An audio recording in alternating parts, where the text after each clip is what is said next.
Muito bem, meus amigos, minhas amigas do Bíblia Fácil Campinas. Estamos de volta com o nosso número 11. Estamos aqui diretamente nos nossos estúdios do meu escritório para a gente gravar esse nosso momento muito especial, que é mais um estudo do Bíblia Fácil para você. Eu espero que você esteja bem. Vou fazer uma oração agora e vamos começar, porque hoje o estudo está muito interessante. Espero que você esteja atento aí com a sua Bíblia na mão para nós fazermos esse estudo maravilhoso. Pode ser? Vamos lá? Deus e Pai, nosso Rei, muito obrigado, Senhor Deus, pela tua companhia em nossa vida. Abençoe, Pai, o estudo desse momento. Que o Espírito Santo venha falar conosco através da sua palavra. Isso que eu te peço em nome de Jesus. Amém, Pai. Muito bem. Hoje o nosso tema, o tema do nosso encontro aqui de hoje, é Apocalipse 15:16, que fala sobre as 7 pragas. Perdão? É isso mesmo, os 7 flagelos, né? E eu acho que esse é um tema que você já ouviu falar, talvez já até estudou, mas vamos entrar nele compreendendo em qual momento especificamente. Acho que são duas perguntas importantes hoje, que é em qual momento as pragas irão cair, para quem também, né, elas são endereçadas e em que momento ela vai acontecer, antecedendo a volta de Jesus, e vamos ver como é que vai se desdobrar as 7 pragas, tá bom? Antes de a gente começar a ler as pragas de fato, é muito importante nós darmos uma olhadinha no texto de Apocalipse 14, do verso 14 ao 16 e depois do 17 ao 20. Porque, basicamente, a coisa que nós vamos fazer aqui hoje é identificar em qual momento histórico as pragas caem, né, do contexto da salvação, e automaticamente vamos ver também qual é a razão, né? Qual é o motivo das pragas caírem, tá? Porque talvez essa vai ser uma dúvida latente que vai acontecer na mente de cada um de vocês. Qual é a razão de algo tão grandioso e trágico acontecer nesse mundo? Bom, primeira coisa que aparece, vamos ler o verso 14 do capítulo 14? Olha só, o texto fala assim: Olhei e eis uma nuvem branca e sentado sobre a nuvem um semelhante à filha de homem, tendo na cabeça uma coroa de ouro e na mão uma foice afiada. Outro anjo saiu do santuário, gritando em grande voz para aquele que se acha sentado sobre a nuvem: Toma a tua foice e ceifa, pois chegou a hora de ceifar, visto que a seara da terra já amadureceu. E aquele que estava sentado sobre a nuvem passou a sua foice sobre a terra, e a terra foi ceifada. Aqui nós temos uma cena, aliás, duas cenas. Nós temos aqui um ser com uma coroa em cima de uma nuvem branca, ok? Que o texto fala que ele é semelhante ao Filho do Homem. E logo depois nós temos uma cena onde esse mesmo ser, ele toma uma foice e ceifa a terra, porque já amadureceu a seara da terra. Bom, em Apocalipse capítulo 1, verso 7, fala que Jesus é aquele que vem com as nuvens. Então, aqui no verso 14, nós estamos vendo a aparição de Jesus como um símbolo da sua segunda vinda. Antes da sua segunda vinda, acontecerá algo, como nós vimos aqui, que é onde a seara da terra está amadurecida e o seu fruto será colhido, né? Então, essa foice será passada sobre a terra e a terra vai ser ceifada. Agora, aparentemente, o que isso quer dizer, né? O que quer dizer essa grande seara que amadurece e é ceifada? Bom, se você for para Mateus capítulo 13, verso 37, você vai ver que ali nós temos uma chave de interpretação para o que está acontecendo aqui antes da volta de Jesus, né? Por exemplo, vamos lá para Mateus capítulo 13. Olha só como esse texto aqui ele elucida o que nós acabamos de ler aqui em Apocalipse. Vamos para Mateus 13, verso 37. O texto fala assim, ó: E ele respondeu, nesse caso Jesus, né? O que semeia a boa semente é o Filho do Homem, que é a mesma expressão que aparece lá em Apocalipse, né? Sempre na Jesus, é o Filho do Homem. Então ele é quem semeia. Verso 38. O campo é o mundo, a boa semente são os filhos do reino, o joio são os filhos do maligno, e o inimigo que o semeou é o diabo. A ceifa, olha só que importante essa expressão aqui, a ceifa é a consumação do século, e os ceifeiros são os anjos. Pois assim como o joio é colhido e lançado ao fogo, assim será na consumação do século. Mandará o Filho do Homem os seus anjos, que ajuntarão do seu reino todos os escândalos e os que praticam a iniquidade, e os lançarão na fornalha acesa. Ali haverá choro e ranger de dentes. Então, os justos resplandecerão como o sol no reino de seu Pai. Quem tem ouvidos para ouvir, ouça. Bom, o texto aqui é muito claro. Então, nos mostra que haverá, no contexto do tempo do fim, uma grande ceifa. E a ceifa simboliza a consumação dos séculos. E a ceifa que colhe a boa semente, né, basicamente são o quê? Os filhos do reino, né? Os filhos do reino de Deus. Então, aqui nessa parte introdutória que antecede o capítulo 15, nessa parte final do 14 que antecede o capítulo 15, nós estamos vendo que aqui está acontecendo uma grande colheita, e essa grande colheita é do fruto que amadureceu. E, automaticamente, quando Cristo colhe para si esses frutos, aqui está, então, o símbolo dos salvos sendo colhidos, ou daqueles que abraçaram a Cristo como seu Senhor e Salvador, daqueles que se entregaram a Cristo através do batismo, receberam o dom do Espírito Santo, participaram, então, do reino de Deus. E assim agora estão sendo ceifados, ou seja, aqui, no momento em que, de fato, Cristo está separando o trigo do joio, ou seja, aqueles que rejeitaram a mensagem do Evangelho, vai aparecer inclusive agora, né? E aqueles que aceitaram estão sendo selados. Então, assim, a graça de Deus que nos salva, ela é abundante, mas ela vai ter um tempo de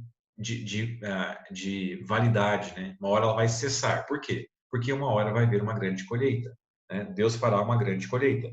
E o joio, como o texto nos diz lá em Mateus, o joio será lançado ao fogo, assim como os filhos do diabo, aqueles que negaram a Cristo e a sua salvação, também serão lançados ao fogo. E nós vamos ver o que é isso em Apocalipse um pouquinho mais para frente, do que é ser jogado ao fogo e como será o fim daqueles que rejeitaram Jesus ou que rejeitaram o amor de Jesus.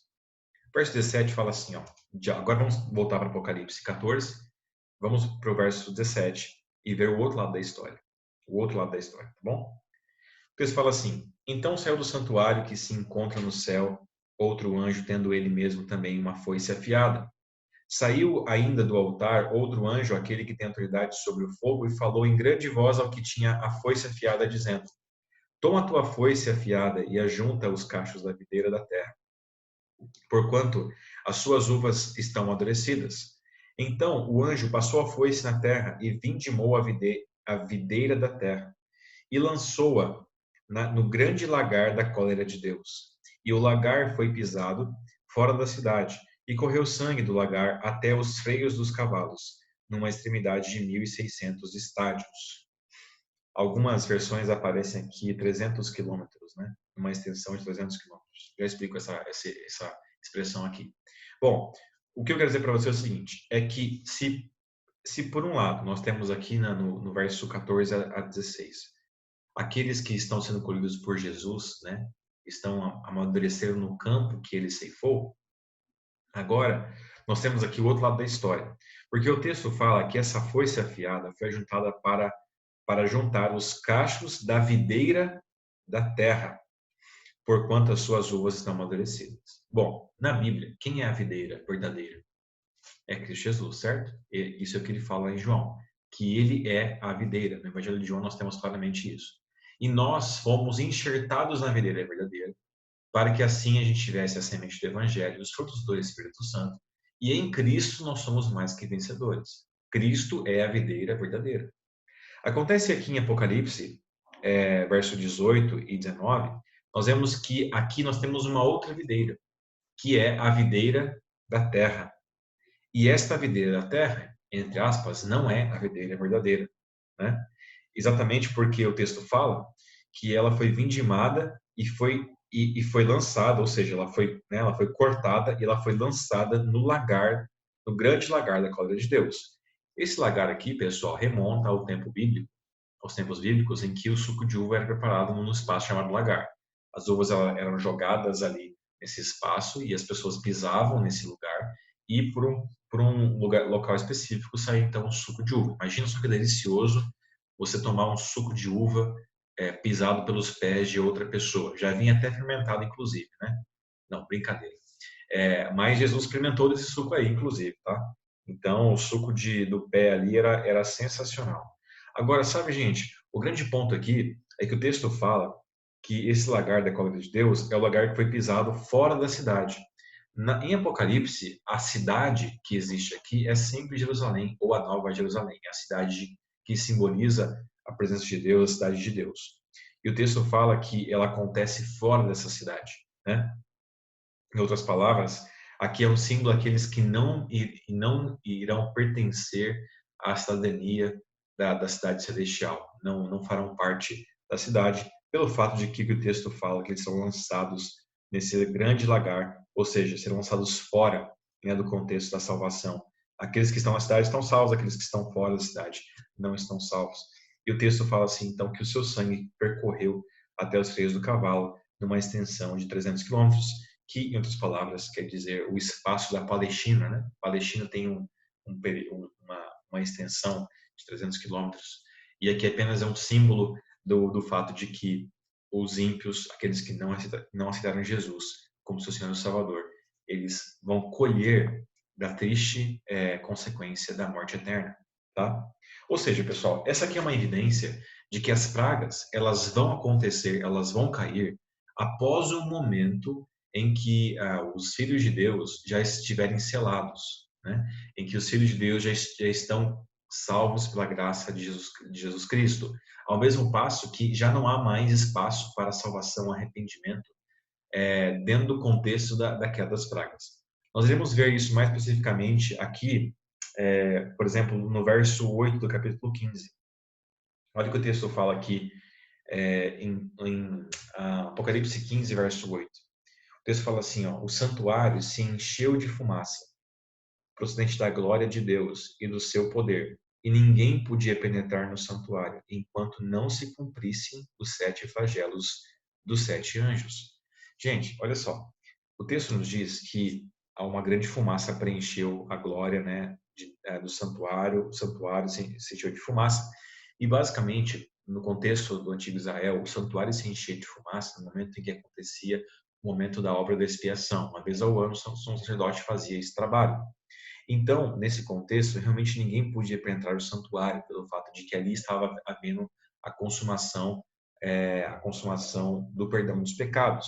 E o texto fala então aqui que enquanto não se cumprissem os 7 flagelos, ninguém poderia ter acesso ao santuário. Então, o fato de não ter acesso ao santuário, ele simboliza um momento em que já houve a intercessão e ela deixou de existir, ok? Porque não há mais penetração, não há mais acesso ao santuário. Isso quer dizer, não há mais espaço para a intercessão diante desse contexto aqui. É por isso, inclusive, que o texto fala que enquanto não se cumprir os 7 flagelos, não vai haver mais essa presença no contexto aqui do santuário celestial. E aí, olha só que interessante. Se você voltar para o verso 1 do capítulo 15, fala assim, ó, vi no céu outro sinal grande e admirável, 7 anjos tendo os 7 flagelos, pois com este se consumou a cólera de Deus.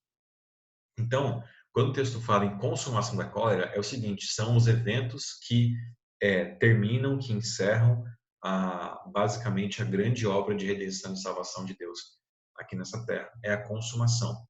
E aí, juntando com todas essas evidências, nós entramos então agora dentro do contexto dos selos, perdão, dos flagelos, das pragas, lembrando que as pragas aqui, elas então acontecem no período onde se encerrou a oportunidade de salvação. E nós vamos ver, inclusive, nas pragas, que nós temos aqui mais elementos que mostram para você que realmente as pragas elas não caem como chance de arrependimento, porque já se encerrou. E já vou explicar um pouco mais com detalhes por que as pragas caem no contexto onde não há mais chance de arrependimento. Bom, o texto fala o seguinte, ó, no capítulo 16, verso 1, fala assim, vamos a primeira praga que vai acontecer na terra antes da vinda de Jesus.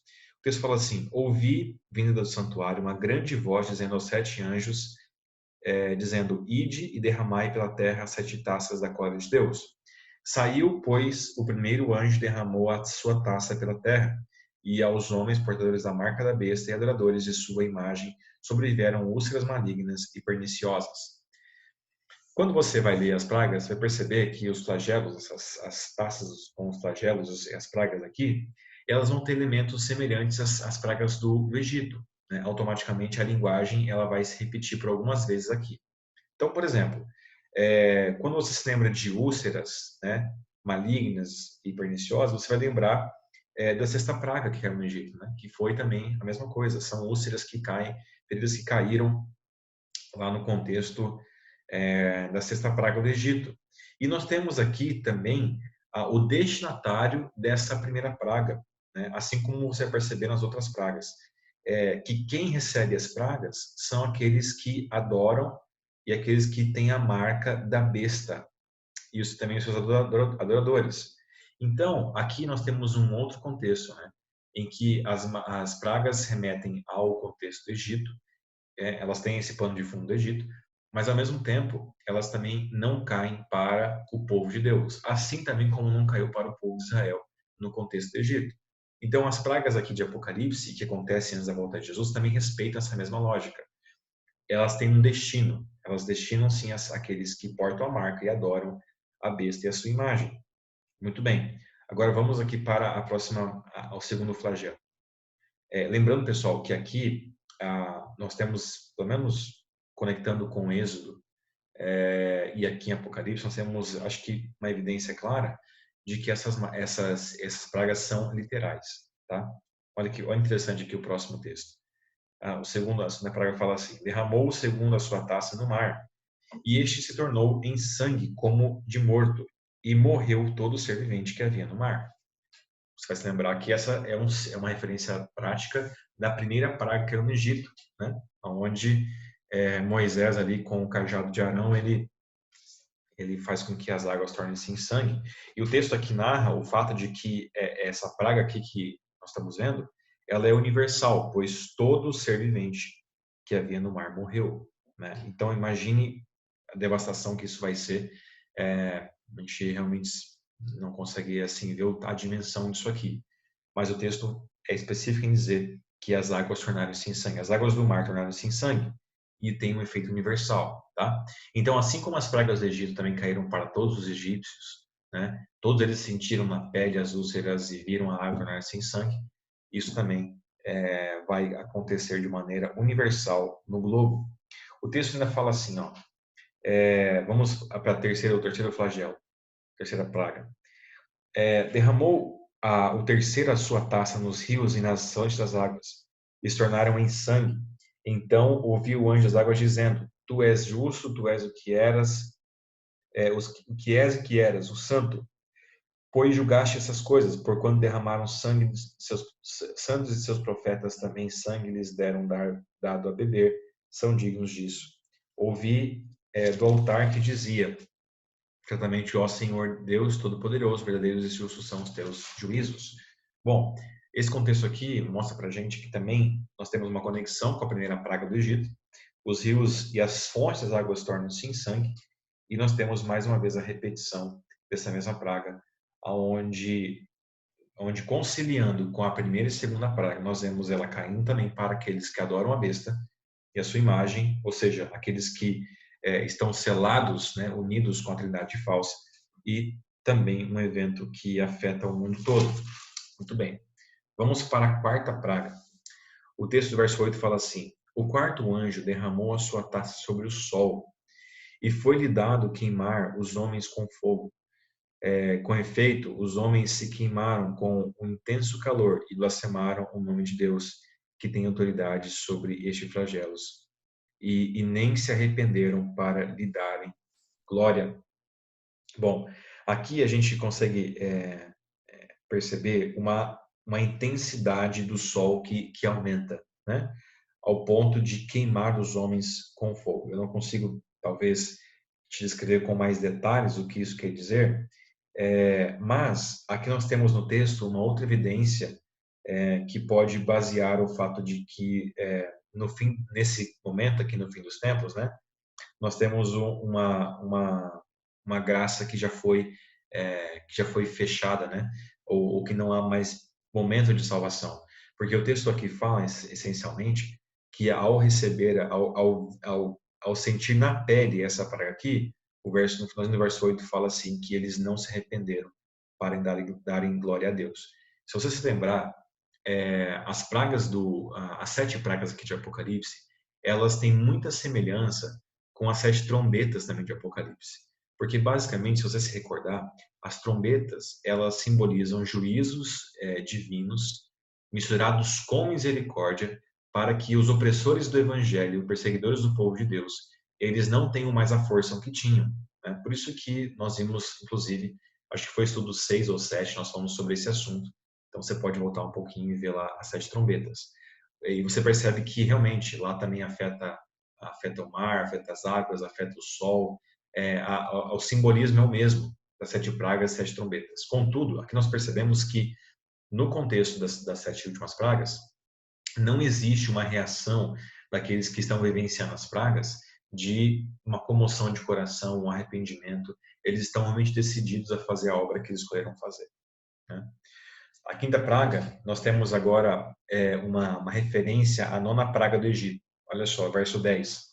Derramou o quinto a sua taça sobre o trono da besta, cujo reino se tornou em trevas, e os homens remordiam a língua por causa da dor que sentiam. E blasfemaram o Deus do céu por causa das angústias, das úlceras que sofriam, e não se arrependeram de suas obras. Né? Interessante aqui que no contexto aqui do quinto flagelo, né, referente à nona praga do Egito, que fala sobre uma escuridão que acontece no reino, né, no reino do Egito, o texto fala também de angústias e de úlceras que sofriam, né? Então, aparentemente aqui parece que uma praga está conectada com a outra, né? A primeira com a quinta, mas isso aqui é apenas uma evidência de que nós podemos estar vendo pragas acontecendo, ou não talvez simultaneamente, porque isso aqui é difícil afirmar através do texto, mas no mínimo são pragas que caem sequencialmente, assim, né? Não simultaneamente, mas talvez sequencialmente, assim como foi no contexto do Egito, né? Uma após a outra, né? Mas o texto fala que especificamente aqui agora há sombra e trevas no trono da besta, né? A partir da quinta praga até a sétima, nós começamos a ver agora as pragas afetando de maneira específica a trindade falsa. Né? Nós vamos ver que agora o trono da besta, a trindade falsa, o grande poder que está oprimindo o povo aqui de Deus no contexto do tempo do fim, ele vai ser atacado e vai ser destruído. Tá? E deixa eu só fazer uma pausa aqui agora para você entender uma coisa. Na aula presencial da última terça-feira, alguém perguntou assim para mim, pastor, mas essas pragas vão cair sobre todos aqueles que são adoradores da besta? Eu disse, sim, é isso que o texto fala, né? Que as pragas vão cair sobre todos aqueles que adoram a imagem da besta e também a falsa trindade. E ela perguntou assim, mas pastor, mas até mesmo as crianças vão sofrer com essas terríveis flagelos, pragas que vão cair no mundo?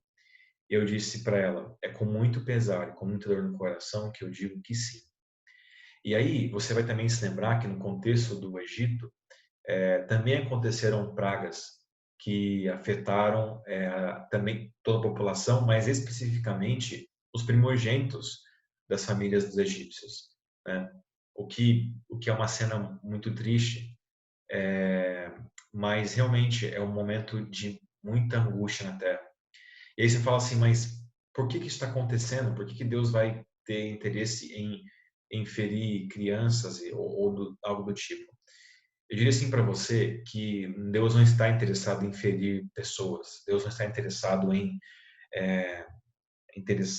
ver a tristeza ou o sofrimento humano.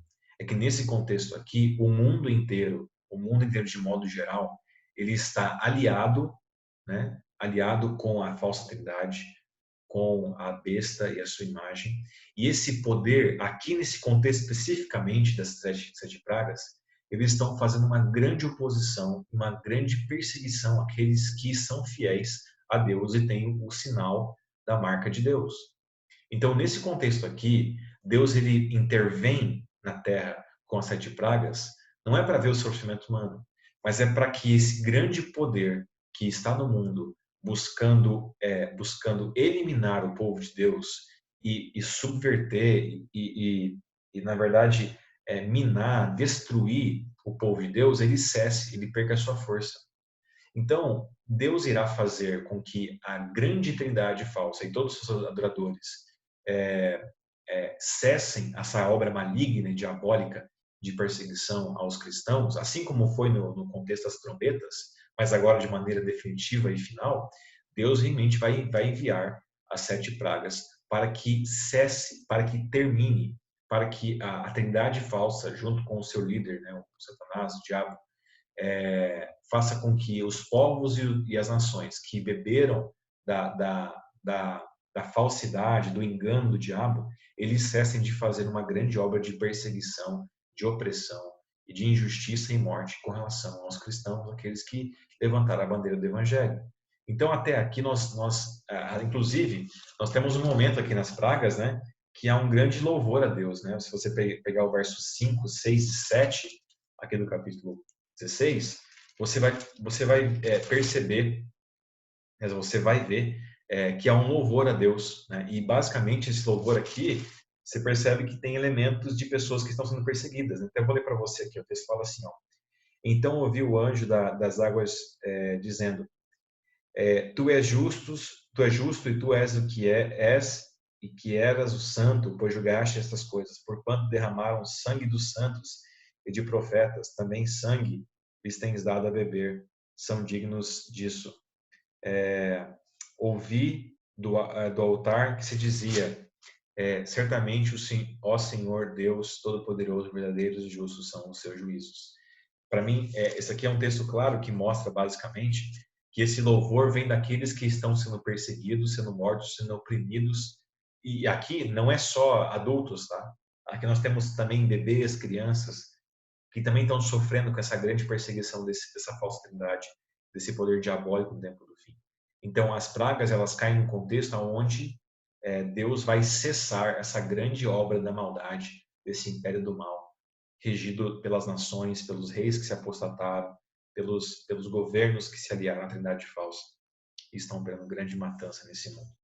Bom, e aí, olha só como aparece aqui as 2 últimas pragas, que de fato é onde Deus quer terminar com esse poder do mal, né? Essa trindade falsa. O texto fala assim, ó, verso 12, sexta praga: derramou o cesto a sua taça sobre o grande rio Eufrates, cujas águas secaram, para que se preparem o caminho dos reis que vem do lado dos nascimento do sol. Então vir sair da boca do dragão, da boca da besta, da boca do falso profeta, 3 espíritos imundos semelhantes a rãs, porque eles são espíritos de demônios, operadores de sinais, e se dirigem aos reis do mundo inteiro, com o fim de ajudá-los para a peleja do grande dia do Deus Todo-Poderoso. Eis que venho como vem o ladrão, bem-aventurado aquele que vigia e guarda as suas vestes, para que não ande nu e não se veja a sua vergonha. Então os ajuntaram no lugar em que em hebraico se chama Armagedon.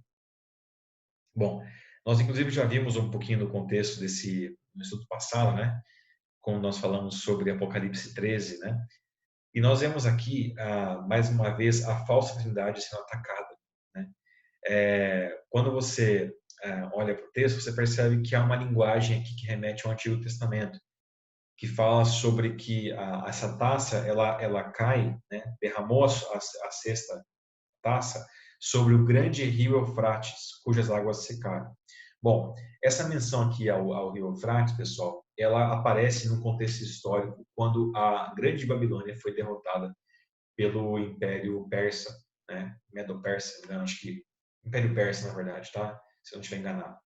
Lá acontece que pelo secamento do rio Eufrates houve então a grande luta e derrota babilônica pelo exército persa.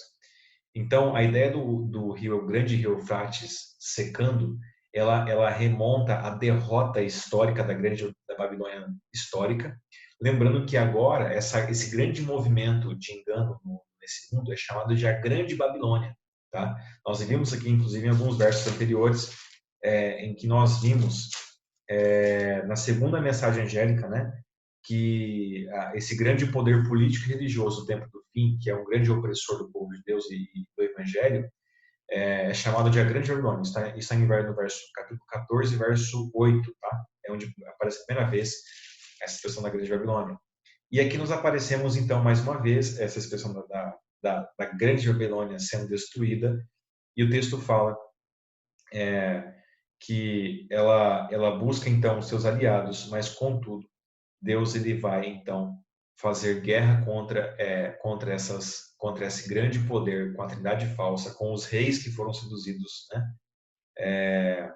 Os reis do mundo inteiro que foram seduzidos por essa grande poder político religioso, e agora eles se encontram num lugar chamado Armagedon, Armageddon, né?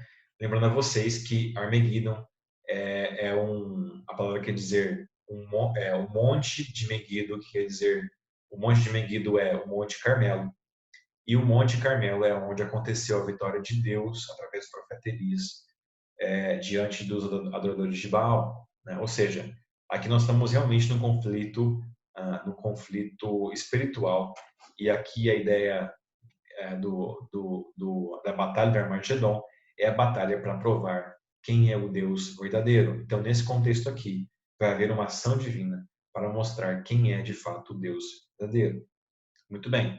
E a sétima praga chega, nós lemos o seguinte, no verso 17.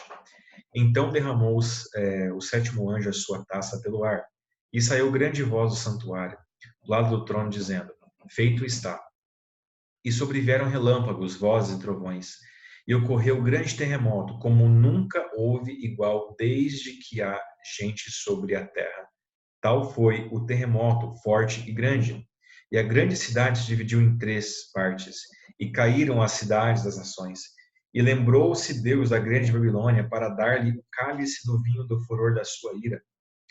Todas as ilhas fugiram e os montes não foram achados. Também desabou do céu sobre os homens grande saraivada, com pedras que pesavam cerca de 1 talento.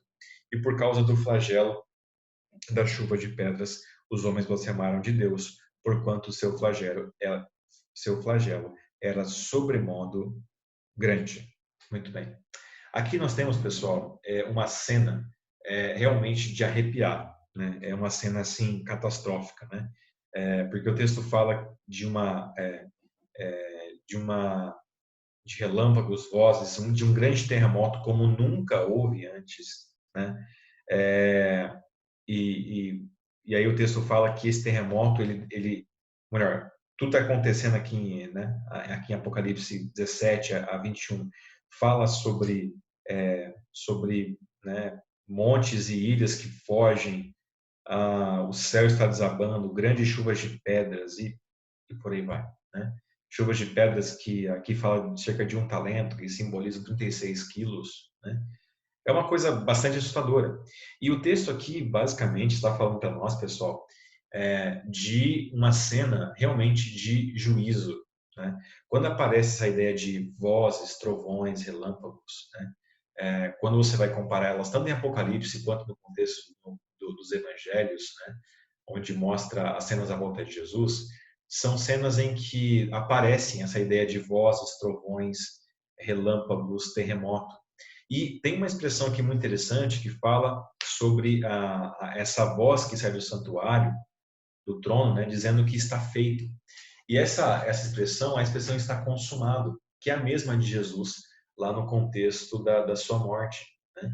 Então aqui, basicamente, pessoal, é o último ato, é a última cena, é o último evento acontecendo na volta de Jesus.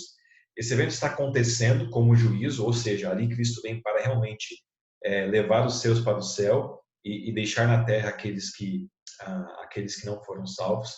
E nós vamos ver que aqui nós estamos diante de um momento em que realmente acabou, né? Aqui o texto fala, verso 9, fala assim, que a grande cidade, a grande Babilônia, né, se dividiu em 3 partes, né? Simbolizando que aqui é rompido todo o grande laço de vínculo poderoso da grande Babilônia e ela é derrotada. Então, a cena que nós estamos vendo aqui, pessoal, é a cena realmente dos eventos finais na história desse mundo que antecedem a volta de Jesus. Curiosamente, o sétimo praga, ela tem conexão com o 6º selo de Apocalipse, que também fala sobre a volta de Jesus, né? E acho que até é bom nós lermos aqui Vá lá para Apocalipse 6. Eu vou ler com você, eu vou ler com você o verso 14 em diante. Olha só que como a cena aqui se repete, porque o sexto selo também fala sobre esse momento que é da reviravolta de Jesus, né? Apocalipse 6, verso 14 fala assim, ó: "E o céu recolheu-se como um pergaminho quando se enrola. Então todos os montes e ilhas foram movidos do seu lugar." Olha, aqui aparece a mesma ideia de montes e ilhas sendo movidos, né? "Os reis da terra, os grandes, os comandantes," verso 15, "os ricos, os poderosos e todo escravo e todo livre se esconderam nas cavernas e nos penhascos dos montes. E disseram aos montes e aos rochedos: Caí sobre nós e escondei-nos da face daquele que se assenta no trono e da ira do Cordeiro, porque chegou o grande dia da ira deles. E quem é que pode suster-se?" Né? Olha só que impressionante aqui. As cenas aqui, elas estão se enriquecendo, né? Então, nesse momento aqui, pessoal, nós teremos, na verdade, uma única chance, né? A pergunta ali é: quem é que pode suster-se? Quem é que pode aguentar o que está acontecendo? Quem é que pode, nesse momento de grande catástrofe global, mundial, onde a Terra está tremendo, um grande terremoto, ilhas sumindo, aparentemente o oceano está revoltado, a Terra está tremendo. A pergunta é: quem pode suster-se nesse contexto? Né? E Apocalipse é muito claro em dizer para nós quem é que pode suster-se. São aqueles que têm a marca, o selo de Deus na sua mão e na sua fronte. São aqueles que reconheceram Jesus como seu Senhor e Salvador. Deixa eu dizer uma coisa para você muito importante. Eu quero que você escute com muito carinho. Aqueles que recebem Jesus como seu Senhor e Salvador, eles recebem a Jesus como pessoa, né, como aquele que é mediador e Salvador, e automaticamente eles aceitam a Jesus também como o seu Senhor. Ou seja, além de Salvador, ele é Senhor. O que quer dizer isso que nós temos Jesus como nosso Senhor? É que os ensinos de Jesus, as suas palavras, eles são aquilo que nós obedecemos acima de todas as coisas. Então, quando eu falo para você que ter Jesus como seu Salvador é de fato aceitar a graça, aceitar o perdão, aceitar a graça, a misericórdia dele. É hoje tomar uma decisão de você falar assim: Senhor, eu me entrego. Então, se eu tenho que passar pelas águas do batismo, vou passar. Eu tenho que receber o Espírito Santo, eu tenho que viver segundo a vontade de Deus. E fazendo isso, você automaticamente está fazendo o quê? Obedecendo as palavras de Jesus, né? Quando ele foi perguntado sobre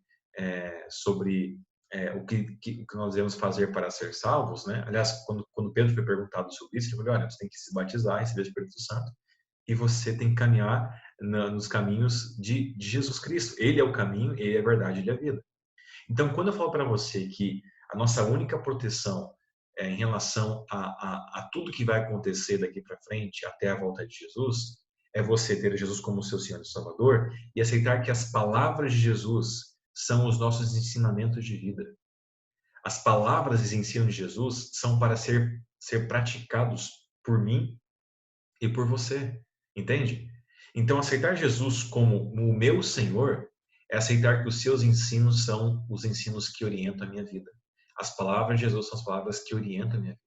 Nada daquilo que eu faço ou deixo de fazer escapa das palavras e ensinos de Jesus. Entende aqui o ponto? Ou seja, não tem como você ter Jesus como seu Senhor e Salvador e fazer coisas que contradizem aquilo que ele ensinou. Não tem como você ter Jesus como seu Senhor e Salvador, como seu Senhor e Salvador, se você lê coisas na palavra de Deus que Ele mesmo disse, que Ele mesmo orienta, que Ele mesmo reafirma, que Ele mesmo nos dá como mandamento, é simplesmente a gente ignorar suas palavras.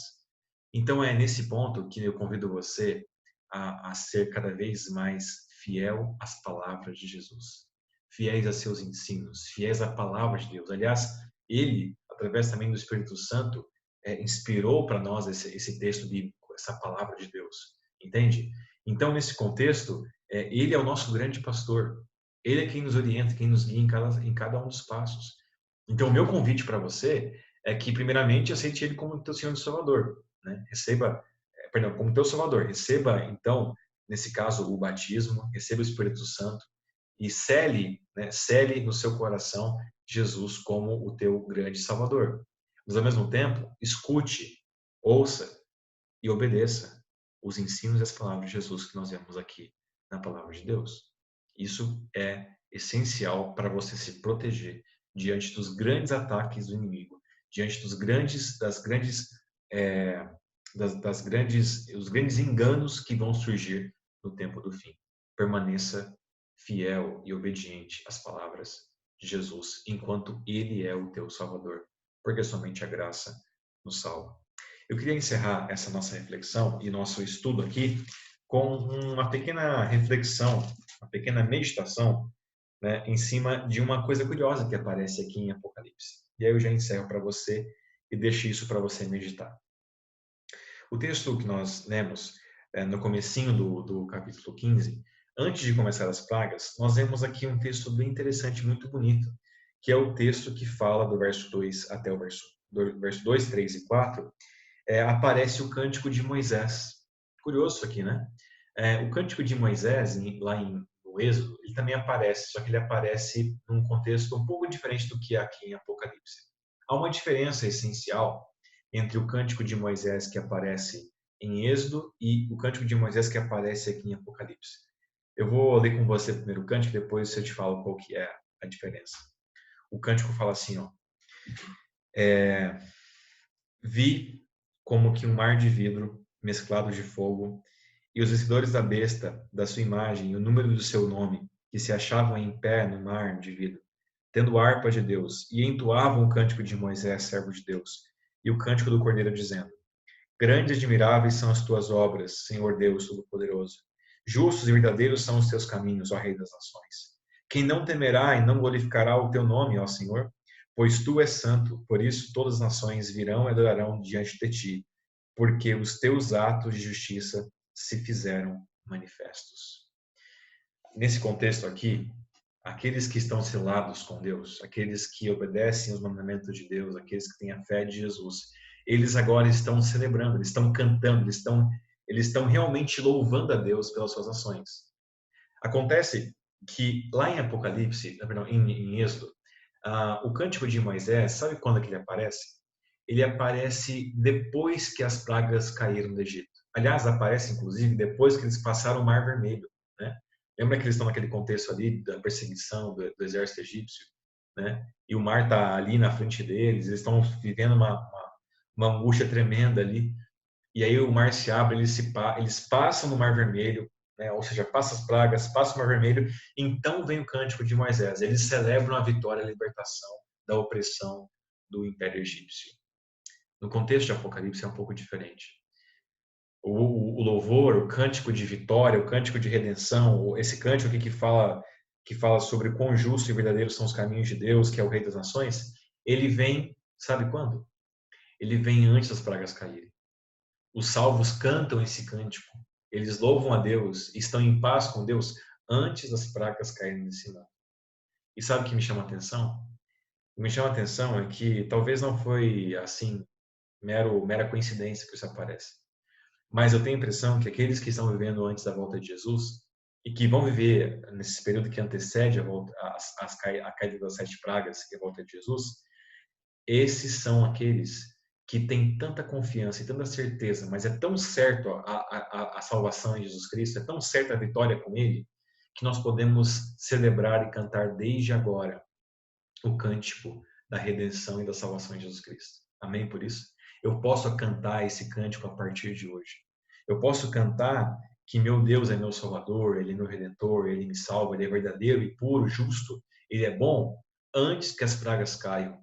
Mesmo que eu sofra perseguição, que eu sofra morte, mesmo que eu passe por dias de tribulação, eu posso celebrar, eu posso cantar, eu posso hoje, confiante em Cristo Jesus, que é o meu Salvador, reconhecer que eu tenho a salvação eterna.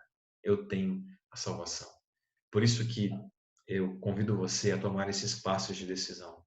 Alguns que estão com quem eu estou conversando aqui precisam tomar esse passo de decisão. Eu preciso passar pelas águas do batismo. Eu quero receber o Espírito Santo e viver uma vida diante de Deus no reino dele. Eu quero selar a minha vida com Jesus Cristo. E a segunda coisa, eu quero, a partir desse ato, também ter Jesus como meu Senhor. Ou seja, eu quero obedecer aos seus mandamentos, ouvir suas palavras e fazer dos seus ensinos a minha vida. Eu quero fazer da vida de Jesus a minha vida. Que Deus te abençoe, eu quero orar por você. Deus e Pai, nosso Rei, muito obrigado, Senhor Deus, pela tua bênção em nossa vida. Pai, esteja com cada um de nós, especialmente com essa pessoa aqui do outro lado da tela que está me ouvindo. Está, ó Deus, pensando no seu coração realmente o que é necessário ser feito agora para a gente continuar essa caminhada espiritual. Ó Deus, eu queria que o Senhor tocasse esse coração com o teu Espírito Santo, movesse as ações e tudo que for necessário ser feito, Pai, seja feito nessa vida, nesse teu filho. Nos abençoe nossa caminhada, Pai. E mesmo em meio a esse contexto das 7 pragas, se nós formos a geração que iremos passar por esse contexto que antecede a volta de Jesus, ó Deus, e se isso vier e vier em nossos dias, que a gente tenha plena confiança, Pai. Nós podemos celebrar e cantar, mesmo em meio às circunstâncias mais adversas que nós podemos passar, e confiando que Jesus ele está acima de tudo. O Senhor vai proteger o seu povo e vai nos guiar em cada um dos passos. Obrigado por tudo, Deus. Nos dá uma ótima semana, em nome de Jesus. Amém. Deus te abençoe, tenha uma ótima semana e a gente se encontra na próxima semana. Um abraço.